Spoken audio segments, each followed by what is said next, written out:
तंत्रिका कोशिका को पढ़ाया, यानी ये हमारे बॉडी की सबसे बड़ी कोशिका होती है मेरु। गुड मॉर्निंग दोस्तों, सभी को राधे राधे।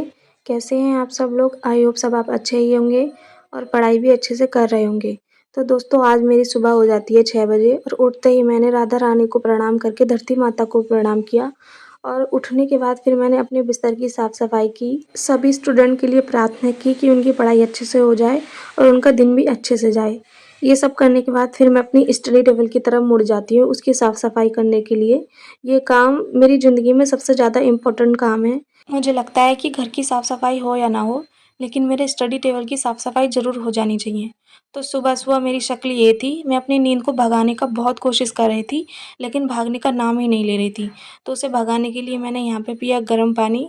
इस आसन में गर्म पानी पीने से हमें पेट की प्रॉब्लम नहीं होती है।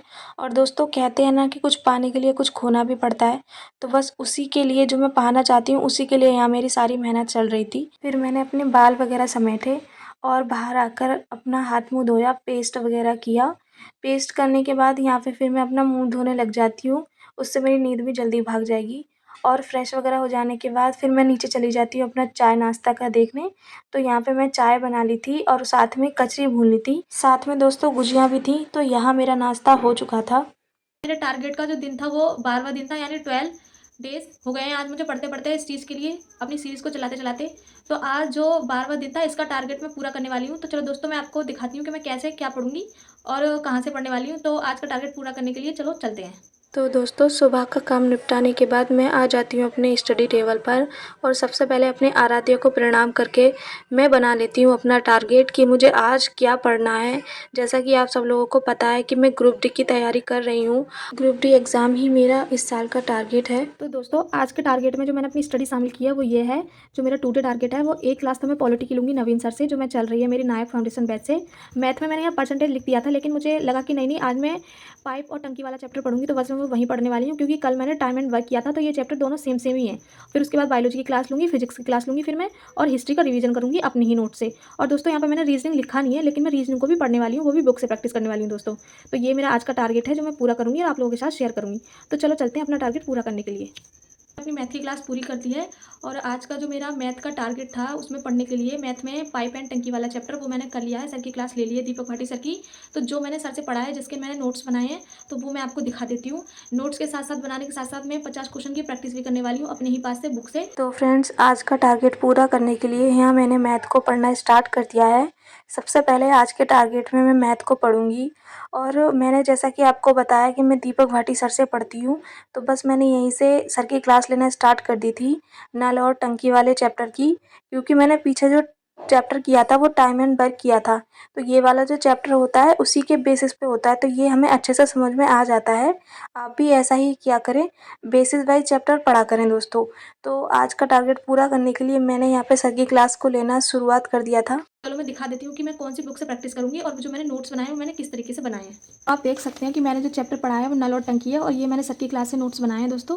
तो ये मेरे नोट्स है, देखो खाली करने वाला जो होता है टैंक, वो इसका फॉर्मूला ये है। और ये सर की क्लास के आर्ट्स के नोट्स हैं जो मैंने बनाए हैं सर की क्लास से, जो मैंने पढ़ा है। तो जो मैंने सर से मैथ में पढ़ा है वो मैंने नोट डाउन कर लिया है, और इन्हीं क्वेश्चन को मैं दोबारा से प्रैक्टिस करने वाली हूँ। मैं कुछ एक्स्ट्रा नहीं करूँगी। और ये तो मेरे नोट्स रहे, अब मैं दिखा देती हूँ कि मैं इसकी प्रैक्टिस कहाँ से करूँगी। दोस्तों ये यूपी कांस्टेबल के लिए मैंने मैथ की बुक ली थी अंकित भाटी सर की। तो उस टाइम जो है मैंने ये पूरी पढ़ नहीं पाई थी, क्योंकि इतना टाइम नहीं था। तो मैं जो क्वेश्चन लगाऊंगी इसका पाइप एंड टंकी वाले, तो मैं इसी चैप्टर से लगाने वाली हूँ, यानी इस चैप्टर के क्वेश्चन इसी बुक से लगाने वाली हूँ। मैं हर एग्जाम के लिए अलग अलग बुक नहीं खरीद सकती, इतने पैसे नहीं है मेरे पास। तो मैं आपको दिखा देती हूँ कि इसमें प्रीवियस ईयर है यूपी पुलिस के, लेकिन मैं बार बार कहूँगी आपसे कि क्वेश्चन की सिर्फ डिजिट चेंज होती है, तरीका सबका वही होता है, कॉन्सेप्ट भी सबका वही होता है। अगर आपको कॉन्सेप्ट समझ में आ गया तो आप किसी भी बुक से किसी भी चैप्टर को लगा सकते हैं। आज के स्टडी प्लान में जो मेरा मैथ का टारगेट था, स्ट्रेटजी थी, वो मैंने आपको दिखा दी है मैंने कंप्लीट कर लिया दोस्तों। तो मैथ का टारगेट पूरा करने के बाद मैंने आपको अपना रिवीजन भी दिखा दिया कहाँ से करूँगी, और अपने नोट्स भी दिखा दिए दोस्तों। तो मैथ का जो मेरा टारगेट था वो होता है पूरा। अब मैं चलती हूँ अपनी आज की स्ट्रेटजी जो बायो की होने वाली है उसको पूरा करने के लिए। तो चलो दोस्तों चलते हैं बायोलॉजी को पढ़ने के लिए। मैथ की क्लास को कंप्लीट करने के बाद मैं यहाँ पढ़ने लग जाती हूँ बायोलॉजी भावना मैम से। मैं आपको बार बार सजेस्ट कर रही हूँ कि ग्रुप डी एग्ज़ाम में साइंस बहुत ही अच्छे नंबर पर पूछी जाती है, उसका लेवल एक अलग ही होने वाला है। 25 नंबर की सिर्फ साइंस ही आ रही है, तो प्लीज़ आप लोग साइंस पे ज़्यादा ध्यान दें। प्रॉपर टाइम दें तीनों सब्जेक्ट को, केमिस्ट्री, फिजिक्स, बायोलॉजी को। तो सबसे पहले मैं यहाँ पे बायोलॉजी फिनिश करने में लग जाती हूँ दोस्तों मैम की क्लास से। पहले मैं बायो पढ़ूँगी और फिजिक्स पढ़ रही हूँ साथ में, फिर बाद में जाके मैं केमिस्ट्री को पूरा करूँगी। जैसा कि आप सब जानते हैं कि अगर हमारी जीके जीएस में साइंस यहाँ पे कंप्लीट हो गई तो कहीं न कहीं अपना अच्छा स्कोर पा सकते हैं ग्रुप डी एग्ज़ाम में, सिर्फ जीके में, नहीं तो एग्ज़ाम से हम बाहर हो जाएंगे। आज का जो स्टडी प्लान था बायो को लेकर, तो चलो मैं दिखाती हूँ कि मैंने क्या पढ़ा है।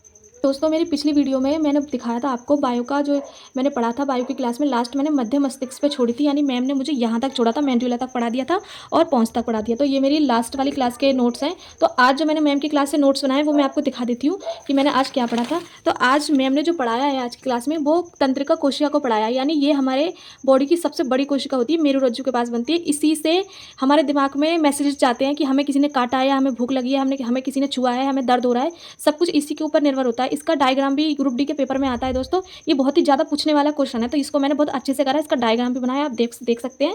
और मेरुरज्जु के बारे में पढ़ा, और यहाँ जो मेरा था नर्वस सिस्टम वो यहाँ पे एंड होता है इसी कोशिका के लिए। तो मैंने क्या बताया आपको कि ये तंत्रिका कोशिका होती है, सबसे बड़ी कोशिका होती है हमारी बॉडी की दोस्तों। तो यहाँ मेरा तंत्रिका वाला तंत्र जो चैप्टर है उसको यहाँ से कंप्लीट होता है, और यहाँ से रिप्रोडक्शन स्टार्ट हो जाता है, यानी प्रजनन तंत्र, यानी हम कैसे बनते हैं और अंडे कौन से जानवर देते हैं और बच्चे कौन से जानवर पैदा करते हैं, यानी इंसानों के बारे में प्रजनन कितने प्रकार का होता है। तो यहाँ पे प्रजनन जो 2 प्रकार का होता है, अलैंगिक और लैंगिक। दोस्तों आज मैडम ने पूरी क्लास में सिर्फ इतना ही बताया, इसके कोशिका के बारे में, ये लॉन्ग टॉपिक था तो मैम 1 घंटे में पूरे यही बता पाई थी, इतना ही करवा पाई थी। तो ये मेरी आज की क्लास के नोट्स थे जो मैंने आपको दिखा दिए दोस्तों। और यहाँ जो पढ़ाया मैम ने अलैंगिक जनन की विधियाँ पढ़ाई हैं, तो इसकी जो अलैंगिक जनन की विधियाँ होती हैं वो 5 होती हैं। तो ये विधियाँ मैम कल पढ़ाने वाली है। तो आज की क्लास में मैम ने इतना ही पढ़ाया है जो मैं आपको दिखा रही हूँ। आप चाहें तो वीडियो को पुश करके इसको नोट भी कर सकते हैं दोस्तों, बाकी आपकी मर्जी है। तो फ्रेंड्स मैथ को पूरा करने के बाद मैंने बायोलॉजी को भी कंप्लीट कर लिया है। मैंने क्लास भी दिखा दी आपको, अपने नोट्स भी दिखा दी मैंने क्या पढ़ा दोस्तों। तो ये तो मैम की क्लास के नोट्स हैं, मैम बहुत ही अच्छा पढ़ाती हैं, ऐसा समझ लो कि एक बार में दिमाग में घुस जाती है चीज़। अगर आप चाहें तो पढ़ सकते हैं मैम से, मैम की क्लास बिल्कुल फ्री पढ़ी है। मैंने आपको दिखाया किस तरीके से पढ़ाई है मैम, और जो मैं नोट करती हूँ वो भी दिखाया है दोस्तों। तो बाकी आपकी मर्जी, आप कहीं से भी पढ़ सकते हैं। तो मेरा टारगेट जो ग्रुप डी के लिए चल रहा है उसमें मैं साइंस भावना मैम से ही पढ़ रही हूँ फ्रेंड्स। तो मैंने अपना टारगेट आज का बायोलॉजी की क्लास का पूरा कर लिया और आपको नोट्स भी दिखा दिए। तो मेरा टारगेट होता है पूरा बायोलॉजी का। अब चलती हूँ मैं फिजिक्स पढ़ने के लिए। फ्रेंड्स अगर मैंने बायो पढ़ ली तो फिजिक्स को पढ़ना तो बनता ही है। जैसा कि आप जानते हैं कि group D exam, NTPC exam में साइंस का वेटेज एक अलग ही होता है। तो उसमें जो सबसे ज़्यादा हार्ड होता है वो हमारा फिजिक्स होता है, क्योंकि इसमें हर चैप्टर से न्यूमेरिकल्स बनते हैं। तो आप टेंशन ना लें, अच्छे से पढ़ें। जो भी न्यूमेरिकल्स वाला लेवल है वो 10th लेवल तक है, यानी 9th 10th की साइंस के लेवल का ही है। तो आप टेंशन ना लें, अच्छे से पढ़ें। फ्रेंड्स मैंने फिजिक्स की क्लास ले ली है सर की, आपको दिखाई दिया है। तो मैं चलो आपको बता देती हूँ कि मैंने आज फिजिक्स में क्या पढ़ा है। लास्ट क्लास में मैंने आपको बताया था फिजिक्स में मैंने क्या पढ़ा था। तो मैंने बताया था ओम का नियम पढ़ा था, यानी मैं ओम के नियम के टॉपिक तक मैंने पढ़ लिया था।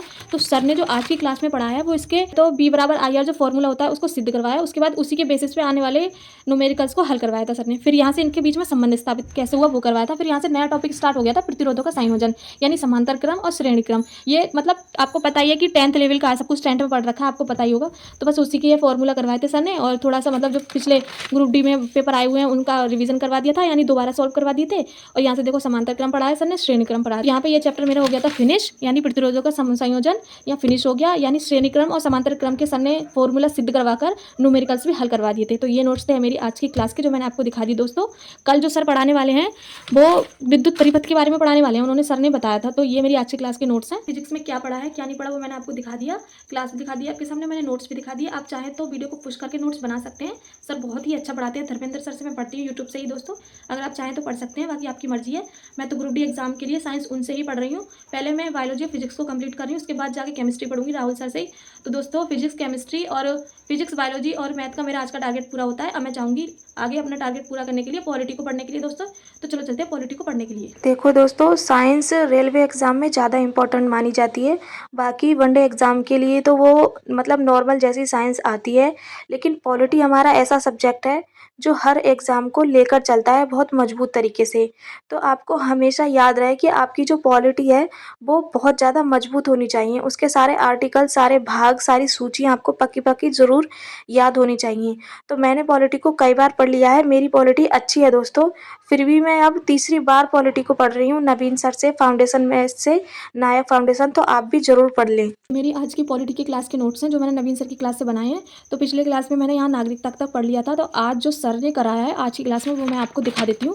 आज सर ने भाग 3 को कराया, यानी भाग 3 में हमारे क्या आते हैं, मूल अधिकार आते हैं। तो सर ने यही बताया था कि आर्टिकल 12 में क्या आता है, 13 में क्या आता है। पहले मैंने इनको मतलब हाईलाइट करके लिखा और इनके अंदर कौन-कौन सी चीज़ें आती हैं वो इनके अंदर ये मैंने छोटे-छोटे वन लाइनर लिख लिए टिप्स बनाकर। तो ये मेरी क्लास के आज के नोट्स हैं। कई सारे इंपॉर्टेंट आर्टिकल्स के बारे में सर ने लिखवाया था। ये देखो, यानी इनके स्लैग्स वगैरह भी लिखवाए हैं। तो ये मेरी आज क्लास के नोट्स हैं पॉलिटी के, जहाँ पर सर ने 19 से 22 तक क्या आते हैं, स्वतंत्रता का अधिकार आता है। आर्टिकल 20 में क्या आता है, क्या नहीं आता है, बहुत ज़्यादा इंपॉर्टेंट था ये वाले जो 2 पेज है इतने इंपॉर्टेंट है। सर ने ये बताया कि अगर ये रटने ही हैं तुम्हें, अगर आप चाहो तो पुश करके नोट कर लेना। ये ऐसा है मेरे 2 पेज मेरी कॉपी में, जहाँ यहाँ से कुछ ना कुछ क्वेश्चन ज़रूर बनता है। यानी पॉलिटी का पूरा बेस है ये चीज़। बहुत छोटे-छोटे सर ने करके लिखवाए हैं, बहुत इंपॉर्टेंट करके दोस्तों, तो मुझे तो बहुत अच्छे से समझ में आया था। तो ये मेरी आज की क्लास के नोट्स हैं जो नवीन सर ने करवाए हैं। अब जो मैं पढ़ने वाली हूँ वो है हिस्ट्री। तो हिस्ट्री के लिए मैं कोई क्लास नहीं लूँगी, जैसा कि मैंने आपको पहली वीडियो में बता रखा है कि मेरे पास हिस्ट्री के मेरे खुद के नोट्स हैं। तो यहाँ तक मैंने अपने 4 सब्जेक्ट पढ़ लिए थे। उसके बाद सोचा कि क्यों ना हिस्ट्री का रिवीजन किया जाए। तो यहाँ पर मैं अपना हिस्ट्री का रिवीजन कर रही थी। हिस्ट्री के नोट्स मेरे बहुत पहले हैं, मैंने अपने हाथ से ही बना रखे हैं। नोट्स सारे मैं अपने हाथ से बनाती हूँ, कभी मैंने किसी चीज़ की पीडीएफ नहीं ली। तो बस मैं उसी का रिवीजन कर रही थी यहाँ। अपने नोट्स दिखा देती हूँ आपको, और रिवीजन तो मैंने कर ही लिया है आपके सामने, बस मैं आपको नोट्स दिखा देती हूँ। ये मेरे हिस्ट्री के नोट्स हैं जो मैंने अपने हाथ से बनाए थे। तो यहाँ देखो, ये 3-4 वंश हैं, तुगलक वंश, गुलाम वंश, लोधी वंश, सैयद वंश और खिलजी वंश। तो यहाँ सबसे पहले मैंने गुलाम वंश को पढ़ लिया था, जिसका संस्थापक था कुतुबुद्दीन ऐबक था। तो ये गुलाम था एक, तो इसको जहाँ से जो पहला संस्थापक बना था वो एक गुलाम ही बना था। तो यहीं से इसकी नींव जो पड़ी वो गुलाम नाम से पड़ गई। तो आज जो मैंने पढ़ा है ये इसके बारे में पढ़ा था कि इसने कौन कौन से कर लगाए थे, कौन कौन सी क्या कहते हैं इसको, कौन कौन से पद मिले थे, इसने कौन सी प्रणाली स्टार्ट करी, किससे युद्ध करा, ये सब कुछ आज मैंने पढ़ लिया है।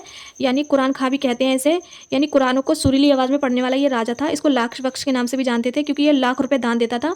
बहुत सारी चीज़ें थी इसके बारे में, छोटी छोटी चीज़ें थी जो मैंने पढ़ ली हैं कुतुबुद्दीन ऐबक के बारे में। यानी कुतुब मीनार का भी इसी ने निर्माण करवाया था, ये बात गलत है। कुतुब मीनार 3-4 लोगों ने मिलकर पूरी करवाई थी दिल्ली में। आप अगर पढ़ोगे तो आपको पता चल जाएगा। और इसने किस किस से युद्ध करे ये मैंने पढ़ लिया था।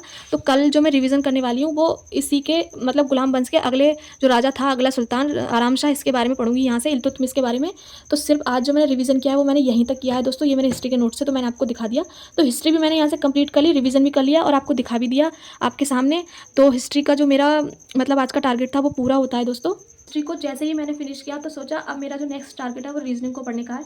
तो चलो चलते हैं रीजनिंग पढ़ने के लिए। आप लोगों का कमेंट होता है कि आप रीजनिंग कहाँ से पढ़ रही हो, तो मैं आपको बता देती हूँ दोस्तों। मैंने जो अपना रीजनिंग है पूरा कंप्लीट कर लिया था, मेरे सारे कॉन्सेप्ट क्लियर है रीजनिंग में। थोड़ा बहुत कहीं ना कहीं प्रॉब्लम होता है तो वो मैं सही कर लेती हूँ। तो उसके बाद मैंने कहीं से क्लासेस वगैरह नहीं लिए हैं। अब मैं ज़्यादातर बुक से प्रैक्टिस करती हूँ और उसका टेस्ट देती हूँ टेक्स्ट बुक पे, या फिर RW वाला ऐप है ना, रोजगार बिंद अंकित, उस पर जाकर टेस्ट लगा लेती हूँ। तो यहाँ मैं रीजनिंग को अपना पढ़ रही थी। तो आज जो मैंने रीजनिंग में पढ़ा है वो उस चैप्टर का नाम है बैन आरेख। तो बैन आरेख मुझे पहले से ही आता है, इसके सारे मतलब कॉन्सेप्ट आते हैं, मुझे सब पता है। तो मैं इसकी क्लास नहीं ली, मैंने डायरेक्ट बुक से प्रैक्टिस की है। तो ये देखो, आपको छोटे छोटे निशान में दिखा देती हूँ कि मैंने सारे क्वेश्चन कर लिए हैं। ये इस पर भी निशान लगा हुआ है, इस पर भी लगा हुआ है। देखो सब क्वेश्चन मतलब पूरा चैप्टर निपटा दिया है आज में। छोटा सा चैप्टर है, ज़्यादा बड़ा नहीं है, आप देख ही सकते हैं। देखो सारे क्वेश्चनों पर पेंसिलों से निशान लग रहे होंगे, झूठ नहीं बोलूँगी मैं। तो ये आज मैंने निपटा दिए। इसमें करीब 42 क्वेश्चन थे। तो रीजनिंग के बैन डायग्राम वाले चैप्टर के मैंने 42 क्वेश्चन कर लिए, इसी से प्रैक्टिस करी मैंने, मतलब इसी में ही बुक में ही। ये ज़्यादा इजी चैप्टर है, ज़्यादा हार्ड तो है नहीं जिसके लिए मुझे पेन कॉपी की ज़रूरत पड़े, बस थोड़ी सी दिमाग की ज़रूरत पड़ती है साइंस की। तो ये चैप्टर भी मेरा यहाँ पे कंप्लीट होता है दोस्तों। मैंने मैथ, पॉलिटी, बायो, फिजिक्स और अपनी हिस्ट्री का रिवीजन और रीजनिंग सारी चीज़ मिला के पढ़ ली। मैंने करीब 6 घंटे आराम से अपनी पढ़ाई कर ली है दोस्तों। और मैंने क्या पढ़ा है वो मैंने आपको दिखा दिया है, कितने टाइम तक पढ़ा है वो भी मैंने आपको दिखा दिया है। मैंने हर एक सब्जेक्ट को कम से कम 1.5 घंटा दिया है। आप खुद लगा सकते हैं कि मैंने कितना टाइम दिया है दोस्तों। तो अब मैं थक चुकी हूँ बहुत, और आपको वैसे भी मेरी शक्ल पे थकान दिखाई दे रही होगी। मेरी तबीयत ख़राब है, कई दिन से ना मुझे सांस नहीं आ रही है ठीक से, मतलब मेरे ना सीने पे शायद ठंड लग गई मुझे, तो मेरी सांस नली में सूजन आ रही है। डॉक्टर ने बताया था मुझे, उसी की मेरी दवाई वगैरह चल रही है। देख रहे थे आप वीडियो में, मैं बार बार पानी पी रही थी, मेरा गला सूख रहा है ना, तो उसने कह दिया कि गर्म पानी पियो, उससे सही हो जाती है सूजन वगैरह। मैं इस वीडियो को यहीं पे एंड करती हूँ। आप मुझे कमेंट करके बताना वीडियो कैसी लगी। अगर वीडियो अच्छी लगी तो वीडियो को लाइक करके चैनल को सब्सक्राइब करना बिल्कुल ना भूलें दोस्तों। और मैं हर शाम 7 बजे आया करूँगी लाइव। अगर आपको जो भी क्वेश्चन हो, आपके दिमाग में जो भी डाउट्स हो, वो आप मुझसे लाइव आके पूछ सकते हैं, मैं आपके क्वेश्चन का जवाब दूंगी। तो दोस्तों आज की वीडियो में इतना ही। मेरा टारगेट भी पूरा होता है ग्रुप डी एग्जाम के लिए। आप भी अपनी पढ़ाई को निरंतर रखें, छोड़े नहीं। तो मिलते हैं नेक्स्ट वीडियो में, जब तक के लिए श्री राधे श्री राधे।